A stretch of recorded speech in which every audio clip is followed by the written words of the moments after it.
something a little different. Not abstract or anything like that. But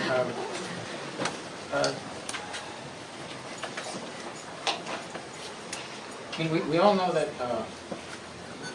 composers and musicians have been inspired by historical things. Rembrandt painted a lot of historical pictures. And there's been something on my mind for a number of years, and I would like to try and paint something today from a Finnish composer who sketched a lot in nature, just as we do. And he did a symphony about swans. And if you listen to it, it sounds like a very nice symphony. But I went to a symposium and went to a lot of lectures about this particular composer, John Sibelius. And as it turned out, he started to compose this, and it ended up being the last movement of the piece. And when you listen to it, you don't really get the connection. But when you listen to someone who's studied the composers, like we study artists, and a lot of times in class, we're doing portrait work, and I may say to somebody, mix up that pile of green and put it in that model's face. And you wouldn't think that a mustard green would be the right complexion for someone's portrait. But then when you go to the museums and you study the masters, and you see that green, and then you start to understand a whole new concept of painting. And a lot of this is the same with classical music, and there's a correlation between the two that is very complete. They study their scales like we study our scales. They have a very dark piece, and we have a very dark painting. There's something very light, there's something very dramatic, there's a huge crescendo, and the correlation is quite amazing. And I think it helps make the painter a little bit more complete if we study other facets of the fine arts. So I have, where's Lauren? I have the end of the symphony, and I'll promise just to play a minute, or maybe 2 minutes. But you will see what he was thinking when he was out in the snow and watching and observing. And so when it starts, you can kind of hear the music, and it's a little dissonant. You hear the horns, but you can imagine the geese or the swans, they're before they get ready to take off. Right? And then the first pair take off, and then as the symphony goes along, you'll hear the orchestra and the crescendo rise as the swans rise. Now, I would like to do that, a little of that, if I don't back out of it. All right, well, we'll just listen to a little of it. I hope it's right. So this is the beginning of it, right?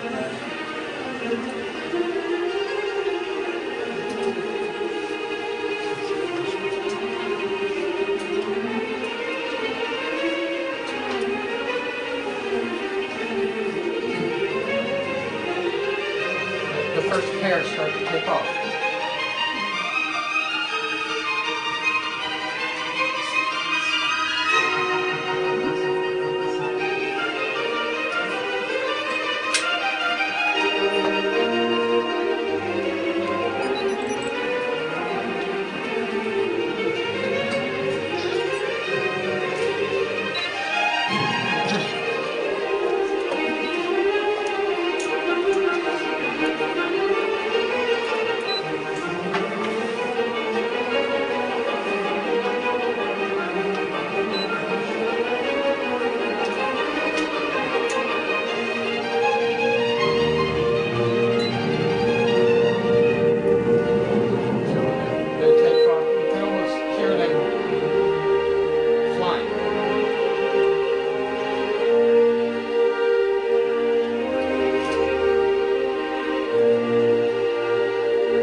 now we've talked a lot about everything that's painted.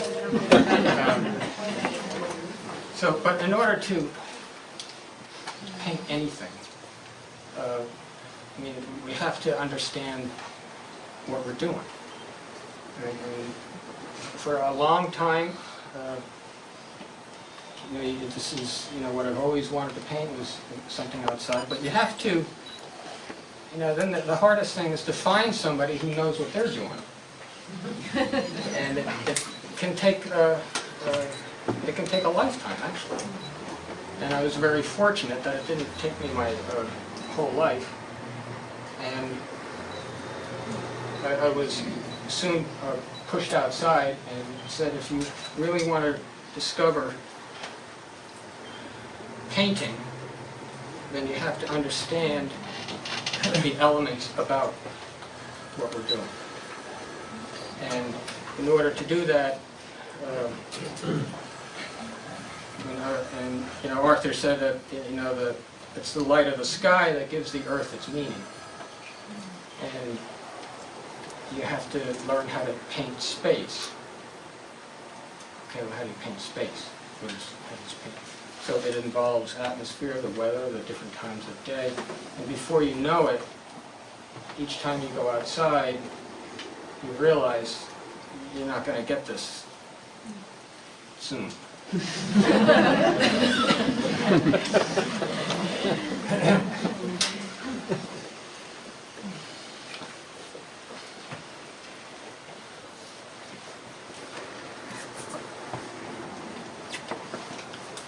So this particular motif that I'm going to try is, I'm very fortunate. I live on a small lake, and I observe the swans. I've lived there for 34 years, and there's a pair there that swim by every summer with some of the little ones on the mother's back. They swim past my dock, and each summer you watch them get a little bigger, and then in the fall they start to take off. So it will be a fall picture very early in the morning, and I enjoy painting early in the morning. I think you can get a little bit more sense of dramatic light where there's more shadows. It's also just as dramatic at the end of the day. Being in the morning, though, one of the differences is that it's very cool from the night before, so you tend to get more moisture. We're outside this morning, and that heavy frost that we scraped off the windshield, but by the time you got there, you saw all that moisture on the ground. That's the difference than if we were to go back out and paint the same spot late in the day. So with that, I will start to paint the shadows soon, I promise.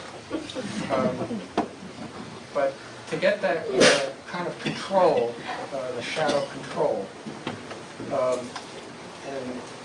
in understanding what illuminates the shadow outside, since the sun cannot get to the shadow, obviously, and we know that the sun is warm. So what is it that illuminates the shadow? And that's the blue sky. So there it is. That's the first thing that we learn. The shadow has the influence of the blue sky. So the shadow will have the influence of the blue sky, and it will also have the density of the air that we look through. So it will have that silvery gray of the atmosphere plus the blueness of the sky, and in this particular morning it's going to be a very cold, crisp fall morning. And until I get things going, I'll use this just as a control. And that's not to say that, well, the thing's going to stay in the end, it's going to stay blue and gray. It's just in the beginning that it helps unify that shadow so that you can pull out of it.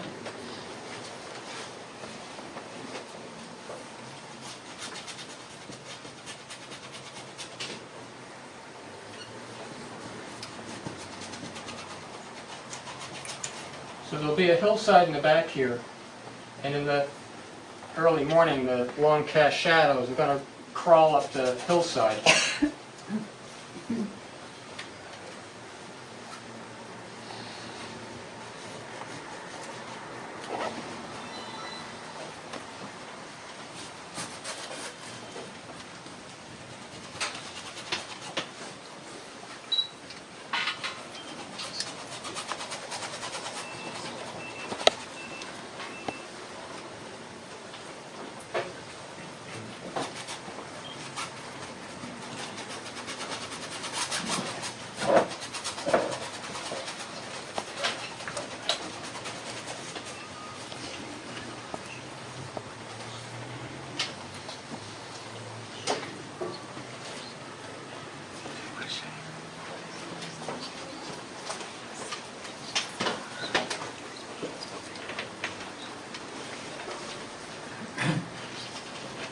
And some of the leaves are going to be falling off the trees, some are going to be on. And one of the challenges of painting the fall scene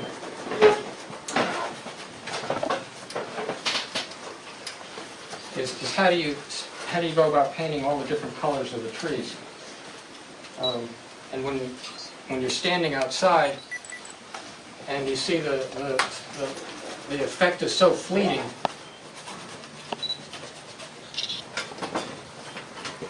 And one of the answers is that you start with just one simple average first.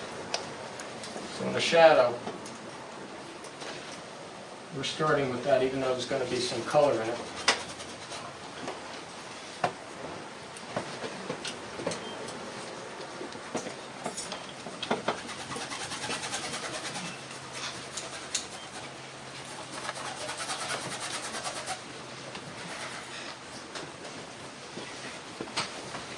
And there's a lot to study about reflections.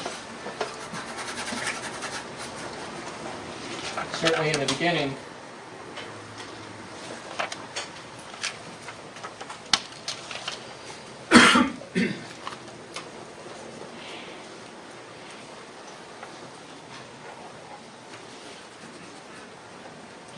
we'll keep it as simple as possible.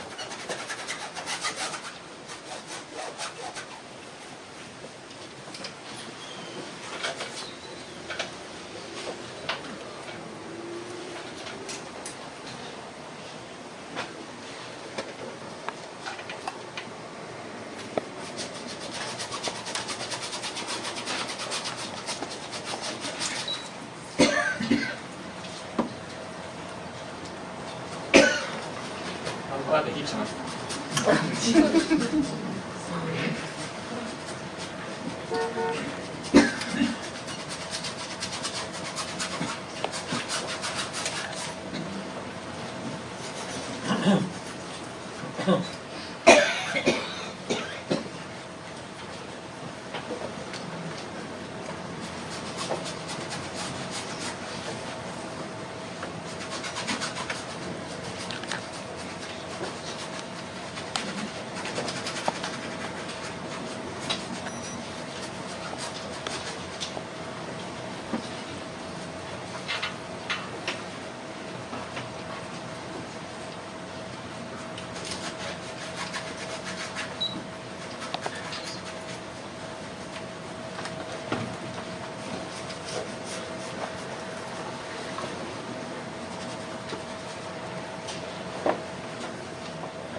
I've toned the canvas to help me out a little. I think if we were painting outside and we had a white canvas, we'd have a very difficult time trying to capture this effect quickly. In fact, I know he wouldn't stand a chance.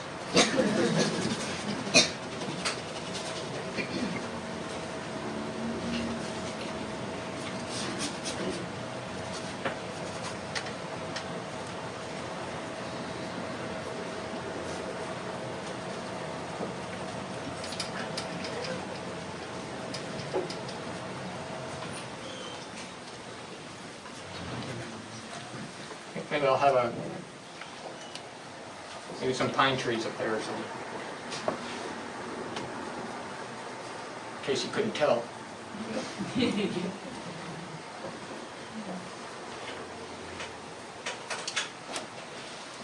But it's the same shadow control as for everything else for the time being.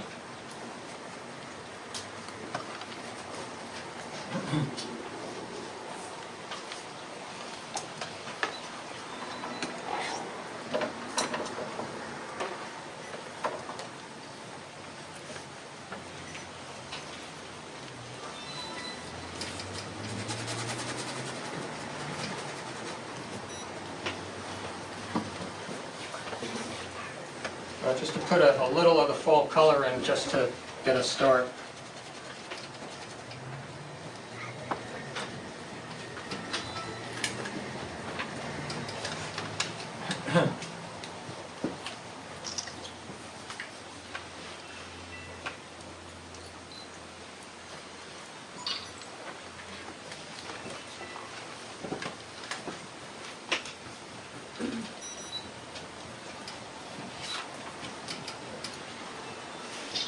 What did you use to tone the canvas?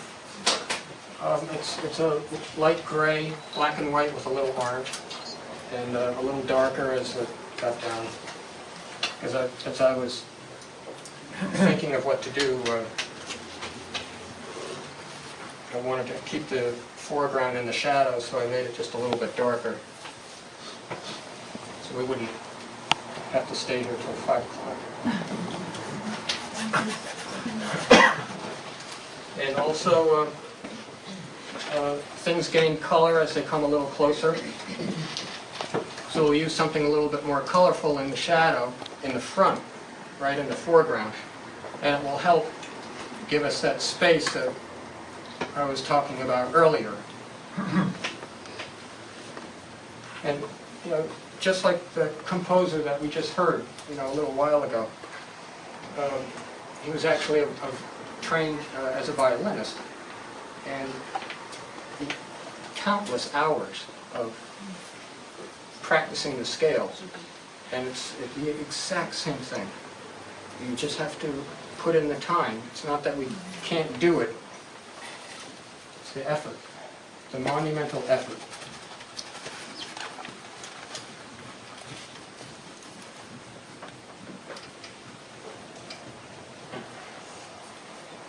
So the foreground, a little bit more colorful.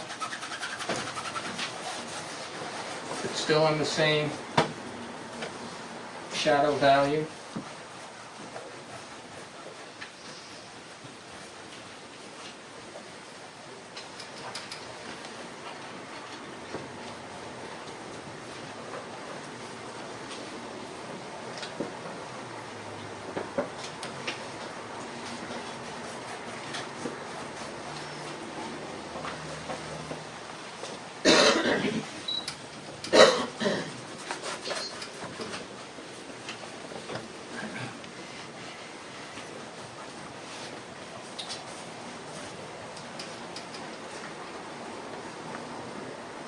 Are you using any medium at this point? I'm using some cold-pressed linseed oil, and I'm really just using it for this demonstration. I don't use much of it.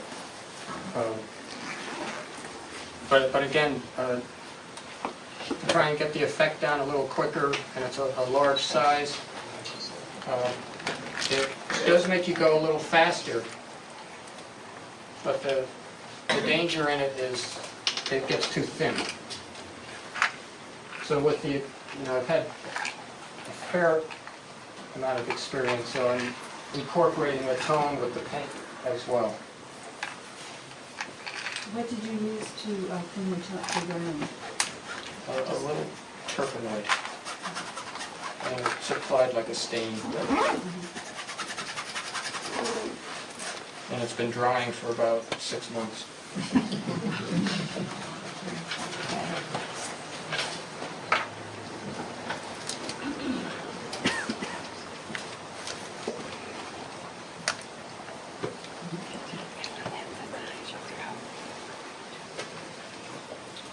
And in our painting studies, we learn that in general, things that are upright are a little bit darker than things that are flat.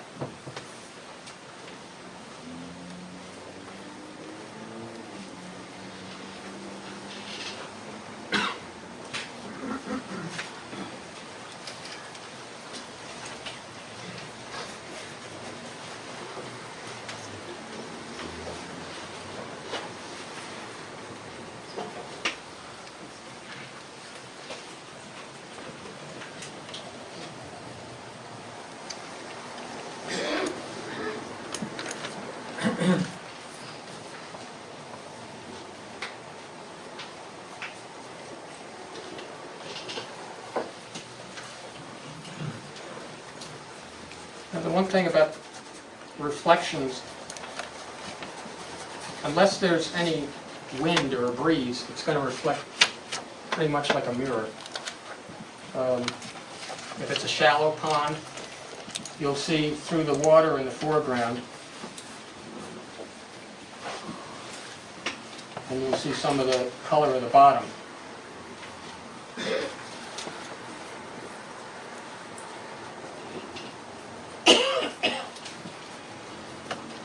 The minute that breeze starts to blow through, the reflection is gone and you see the blue sky coming across.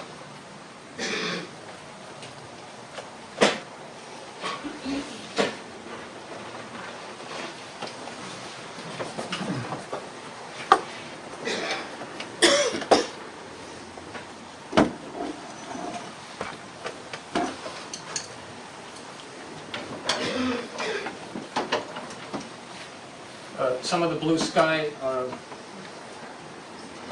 start now. Not that there isn't more shadow, but it's getting pretty dark.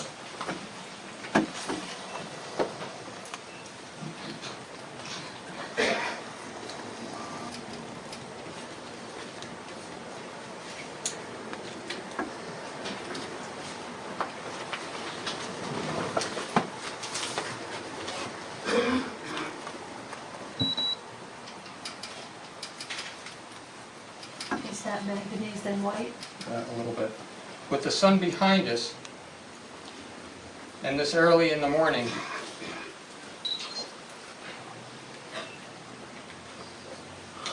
before this, as the sun's going to start hitting that hillside, there will still be remnants of a rosy glow in the sky.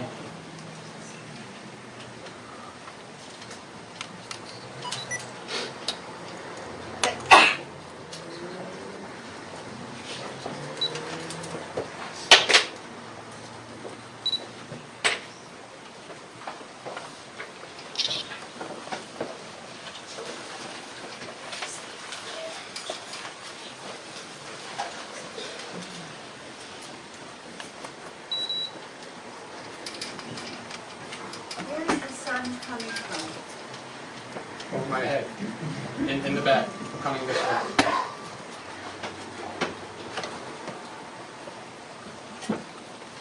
A little bit to the right.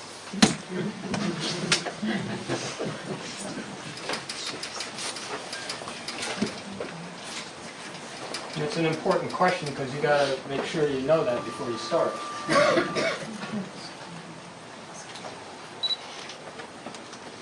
Sometimes you get so excited about painting outside and seeing something, before you know it, you forgot your direction.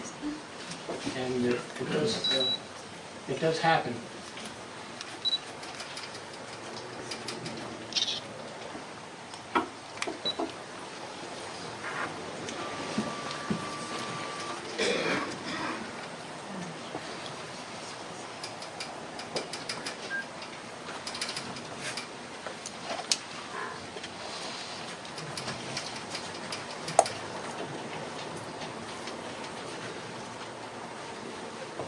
also have, I found out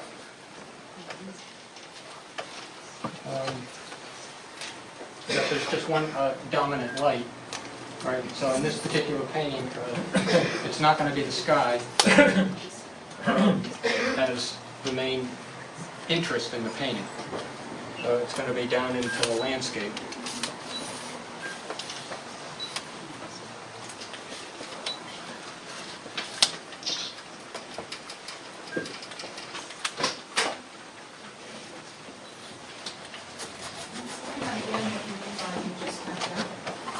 Oh, well, no, not that I just found out. When I was studying, I found out rather quickly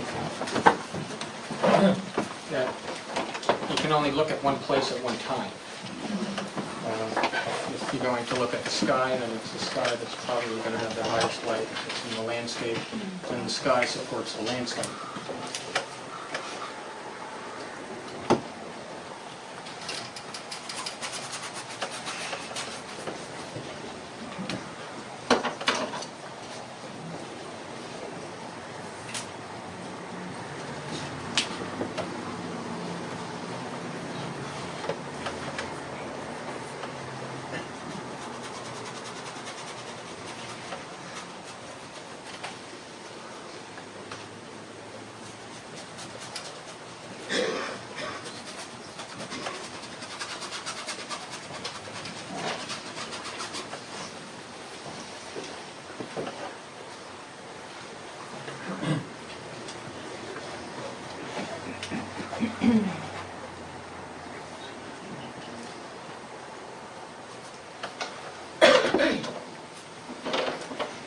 Now, to start some of the sunlight in such a large area, and since we decided that it was going to be in the fall, and if it's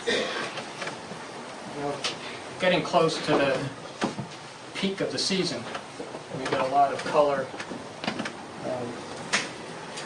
You still have to start with something.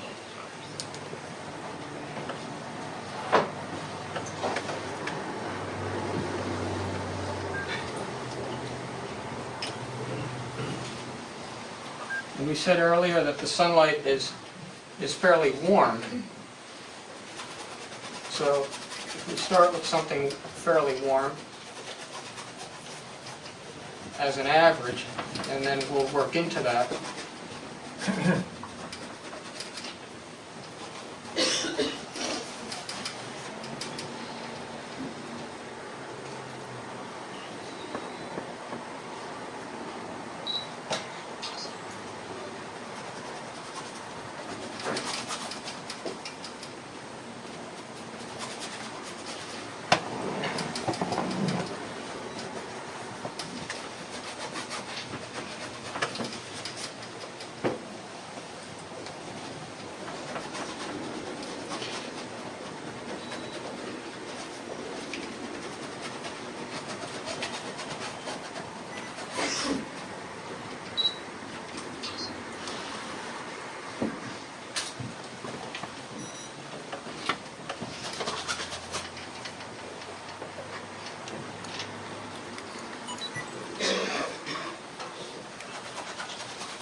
lot of sunlight for me. I don't know.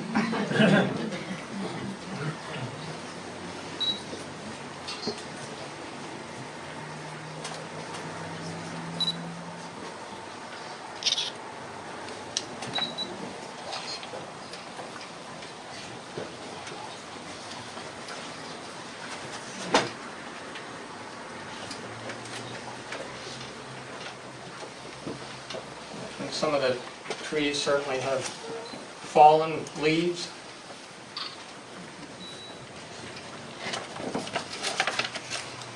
Sometimes at the top of the hill first.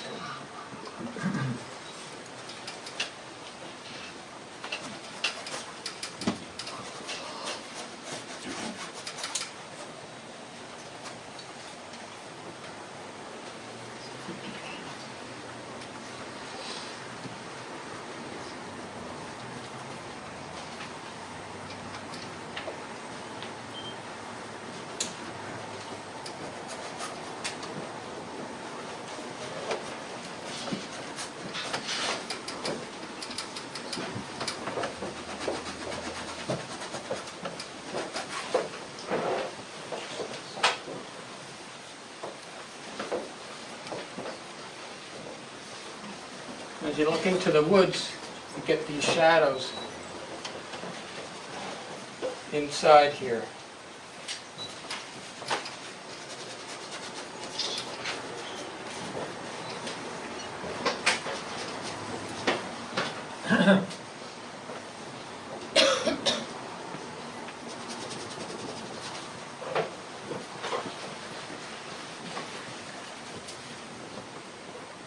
Couple. Also, when the sun is on it, it's not directly on it, it's a little bit to the right. There's not a lot of shadow inside.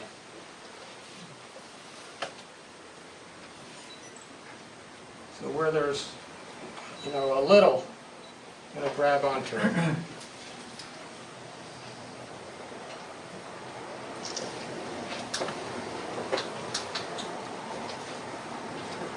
And sometimes the trees, we got a couple of them that stand out in front of the woods that are in the sunlight.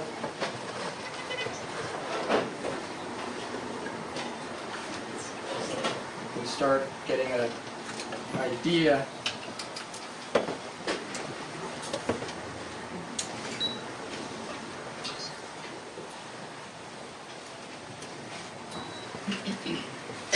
so you use everything that you can possibly imagine to help capture the effect. And this effect lasts just minutes. Because before you know it, you're mixing and the shadows start coming down, they start retreating, and before you know it, you're just left with totally, completely different effect than when you started. Just as beautiful, but different.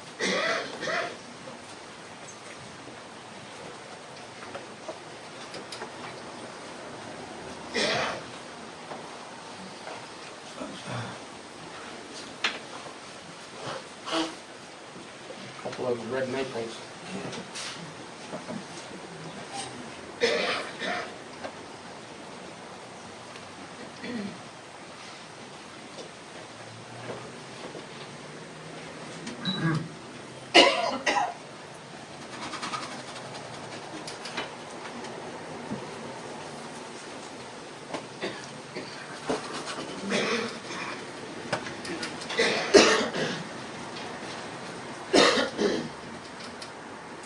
It sounds like the symphony hall.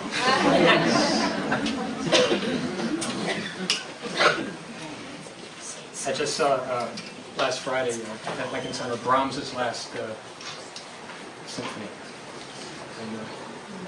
And it's a different. We'll stick to this one.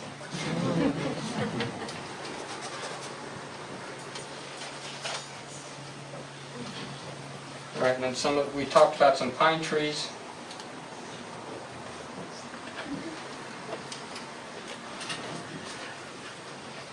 Actually, the pine trees offer kind of a nice relief against all the color.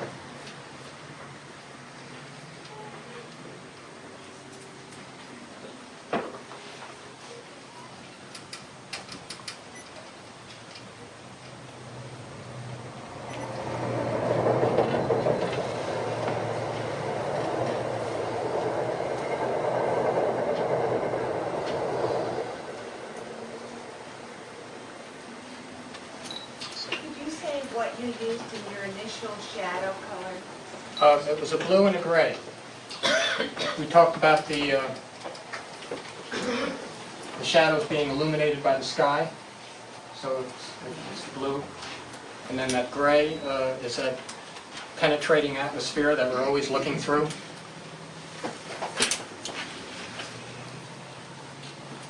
Now, as far as what darkness, that's the question. All right, how dark do you make something? All right, you've got an idea that that's some coolness of the blue sky, but you know that's where all this practice comes in. God.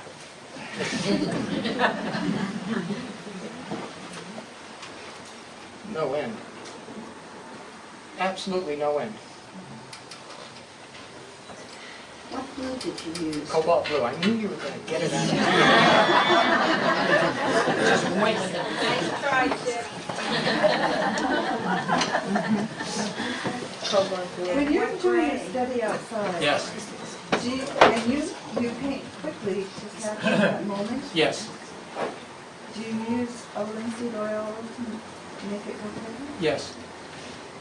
But when you paint not for a demonstration or not outside, you don't use any medium at all? No, I do, not as much, because I usually, there's a big difference between studio composing and when you're outside studying. Studio painting may take longer to come up with the conception than it actually does in the exercise of painting it. That in the end of a lifetime of painting is where all the thought and profundity comes about. In our early years, I left the house when it was dark and I came home when it was dark. And you painted all day long, for years and over, and wipe them off and throw the boxes in the closet and never going to paint again. You go through a lot. But as, 30-some years go on, you don't find yourself rushing out quite as much because you're thinking more. And that thought process, in the end, it's the conception of the painting that really tells the life story of the painter. So when you go to the museums, the more you go to the museum, the sooner you leave. You don't stay as long as you used to. Because a painter's last painting is really his last thoughts. And you and the more you paint, the more you realize what the other guys don't know. So you've seen a lot here what I don't know. And when you see, there's some that you go back to again and again and again, but not, you don't dwell on it. You say, geez, how do you do that again, right? And then you go out and you try and you figure it out. But for the most part, you're walking right by half the paintings.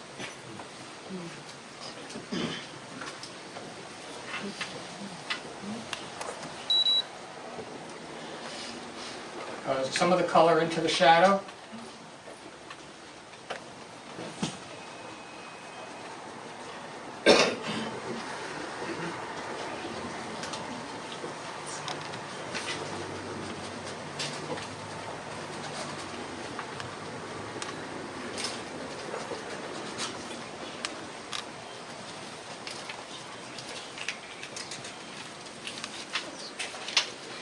Right, the thing, we're talking a little bit about reflections. The sunlight of objects generally reflect close to the same value, perhaps a little darker.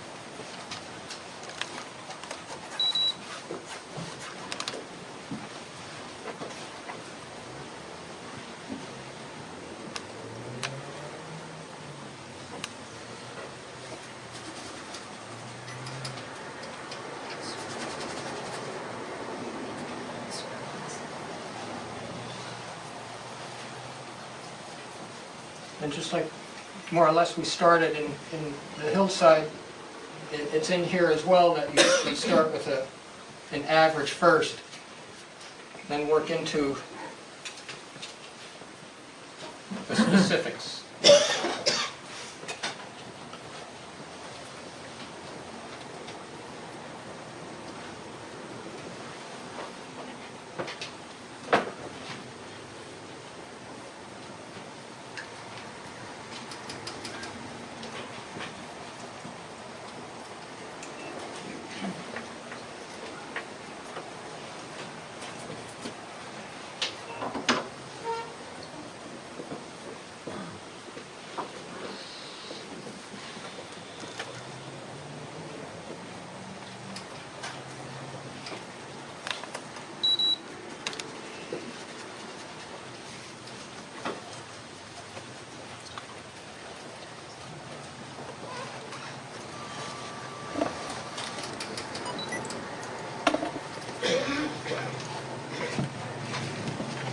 Not to get into the technical aspects of painting today, but this thing that I'm doing now, that we call it halftone, and when you soften that shadow and that sunlight, you have the beginnings of that, what we call it, the first triad, and you start to have form.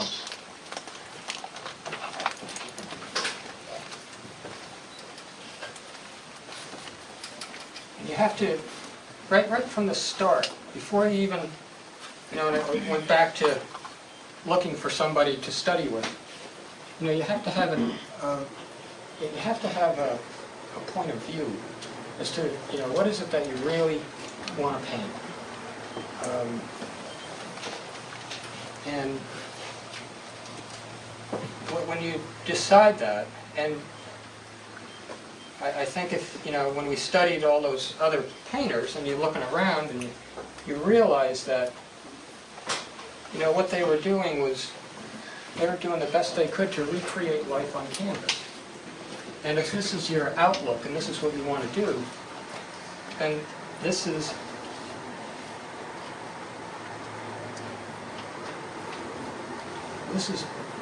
all that matters.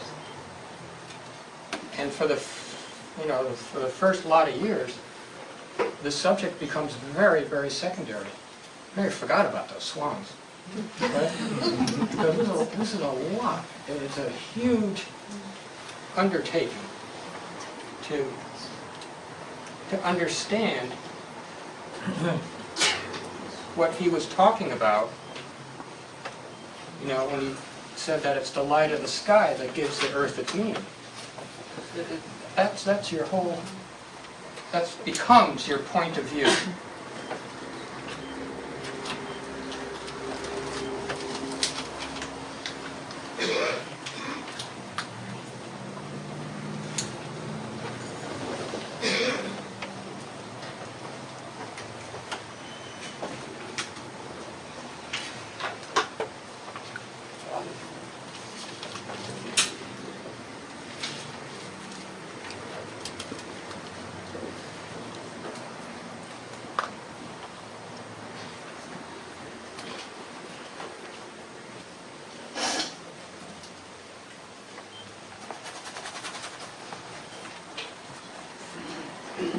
You try and keep your darkest accents in the foreground. By accents, we talk about the dark value that makes the rest of the painting retreat.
sometimes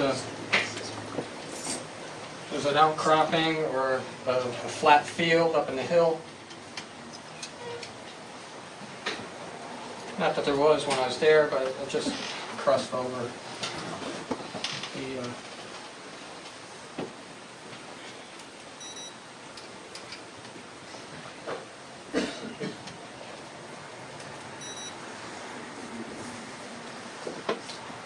and it would help get some of that shadow we were talking about before into the trees. There's a stand of trees.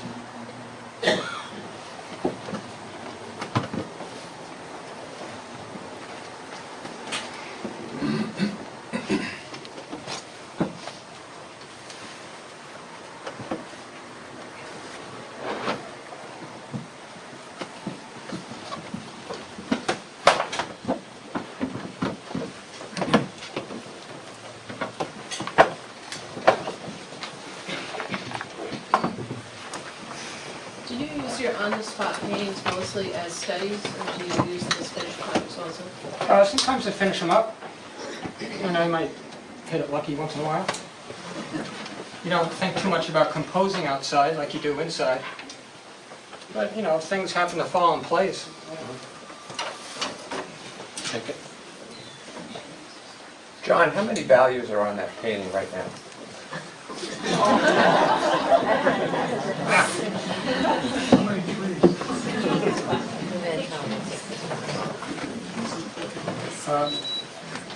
Good question, actually. I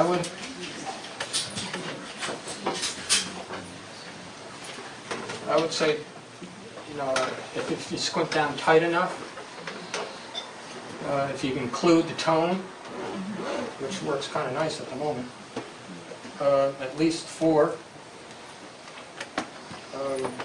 There's a lot of color in that sunlight, but if you squint down tight enough, it's pretty close to 1 value. And then the shadow, it's still fairly unified. Now I haven't put any yellow maple trees in the shadow to break it up, and I might not. Got enough, certainly enough going on.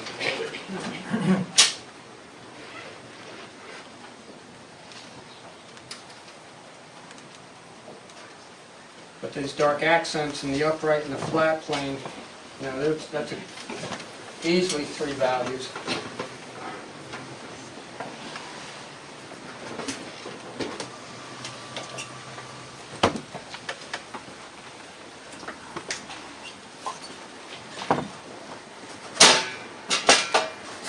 I don't know what's going on here.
needs work. A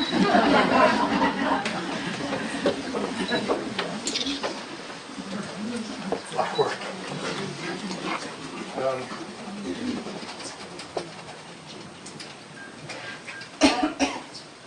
But the question before, how many values on the painting? Now, in the end, you would like to try and get 5 in the shadow and 5 in the sunlight, and that always doesn't happen. I'd like to come up a couple of planes, a couple of lighter values along the bank. You get some of the dried grass that time of year that kind of lights up when the sun first hits it. And you still have some of the field. Usually there's a fair amount of rain in the fall. We didn't have it this year, but some of that green grass is quite green in the fall.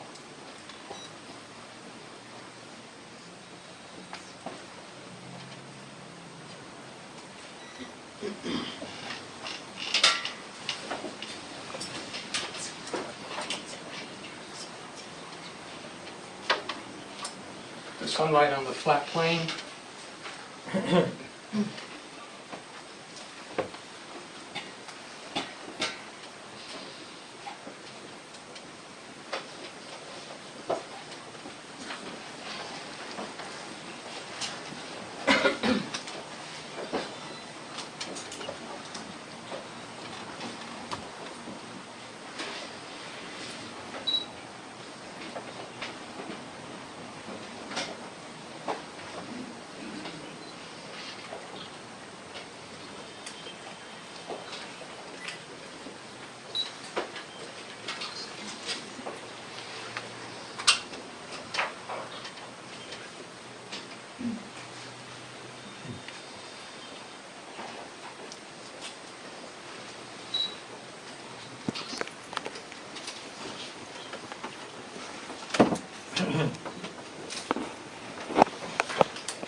When you say your first triad, are you referring to a triad on the color wheel Just or me.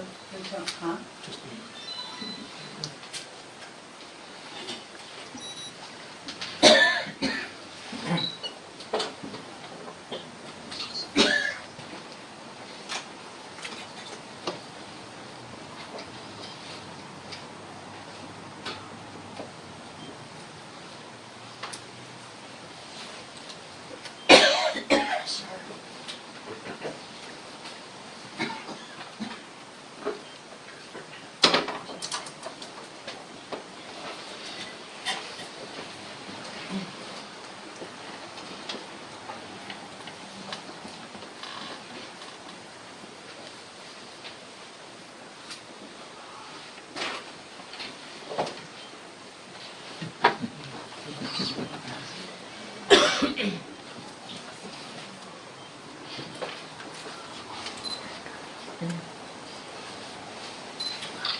guy's still thinking about it.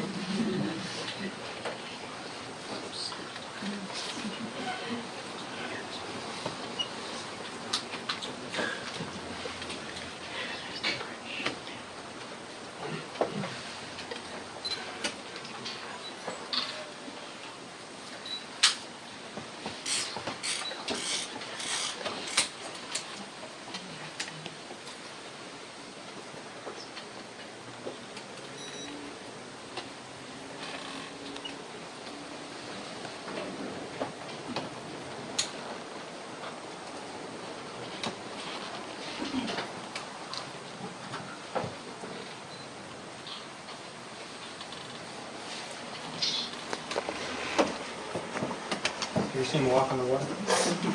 Is it getting ready to go?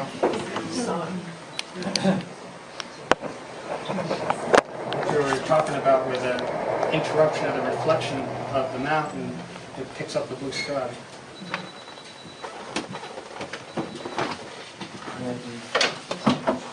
Not to gild the lily, but if there was a breeze blowing through,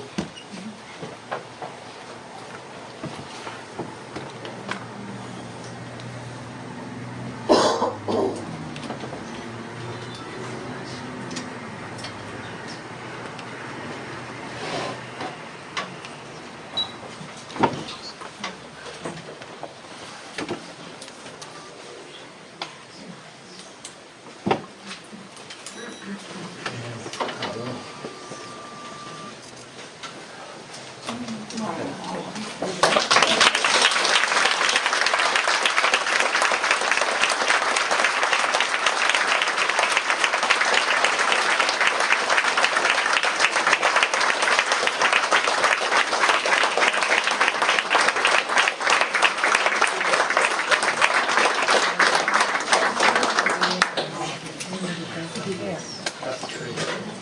It's no good tree.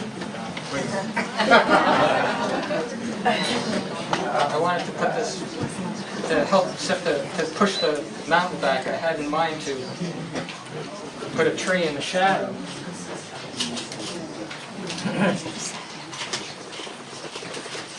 Forgot.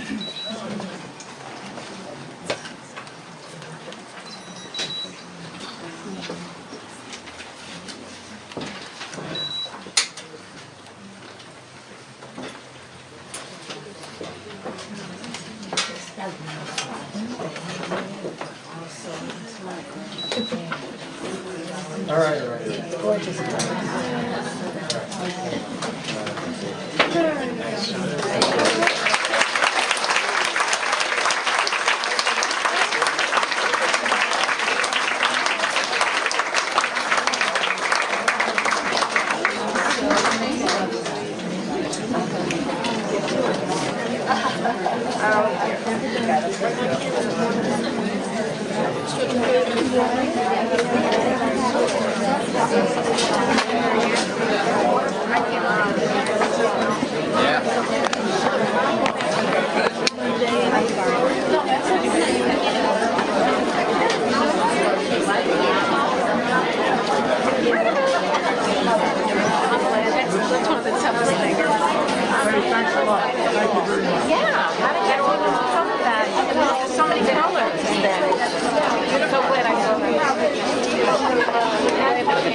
She'll be back in April. Yes, yes. I'll give you a call. Okay, good. We'll definitely do it. Can I use this phone? Take a picture? Yeah, there should be a little thing on the side. Is it on?